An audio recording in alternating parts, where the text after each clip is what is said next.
Okay, guys, so we were talking about screws and bolts. The difference between a screw and a bolt is really just how it looks and the shape of it. Okay, so we'll start off. This is a bolt or a screw. It has what we call a hex head on it. This is what we've been showing in class, and here we have all the little kind of threads on here. This to me looks like a quarter 20. I'm not exactly sure, but it looks like a quarter 20. Okay, so remember that the resistance is the pitch. The pitch is how far the bolt turns in one complete rotation. Okay, if it's a 20, quarter 20, then the pitch is 20, which means it moves in one turn, 1/20th of an inch. Okay, the effort, so you guys were having some trouble with this one. The effort arm, if it's just the bolt, is the distance from the very inside. Here, hold on, I'm gonna get a marker. Okay, so here we have here, if I put a dot, zoom that on the camera, okay, that's the center of the axle.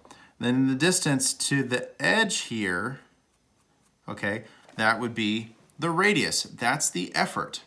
So if you guys have ever tried to screw in a screw with your hands or unscrew a screw that's tight and like, wow, I can't get this, I need something to help, that's because your effort arm is only maybe 3/8 of an inch. It's tiny.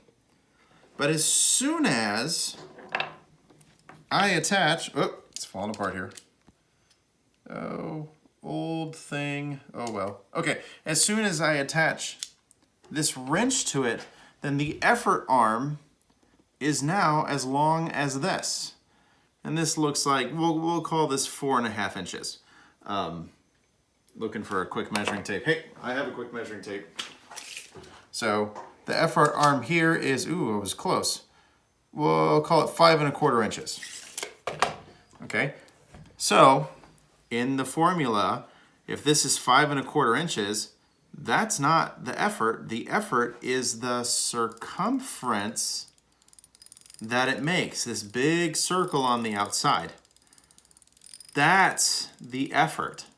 So it's pi r squared, so pi times the radius, which is 5.25, or not pi r squared. I'm such a dork, guys. That's how to calculate area.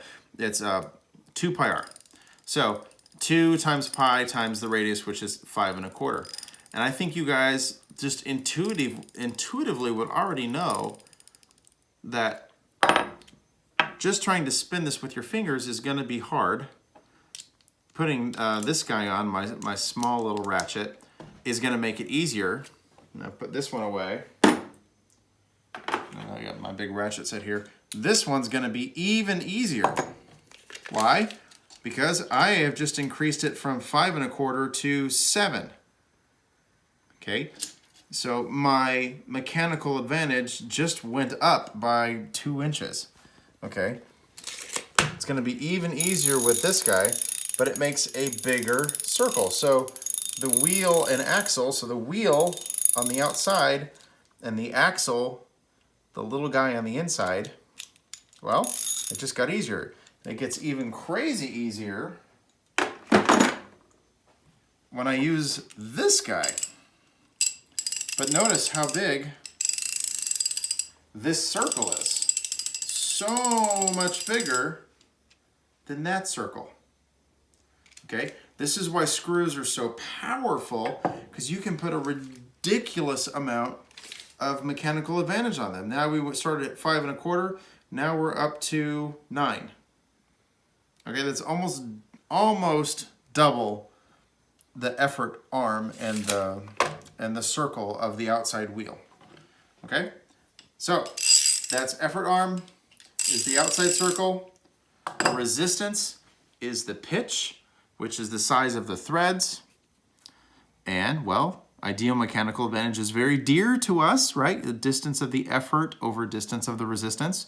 So distance of the effort is going to be 2 pi r, whatever the radius of your big long circle is, and then your resistance is going to be the pitch. Remember, because if this is screwing into, here I have a bolt, and I'm screwing this into the bolt, well, where's the resistance going to be?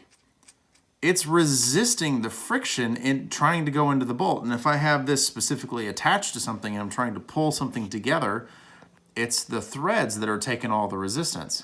And the effort is me trying to pull them on with a wrench.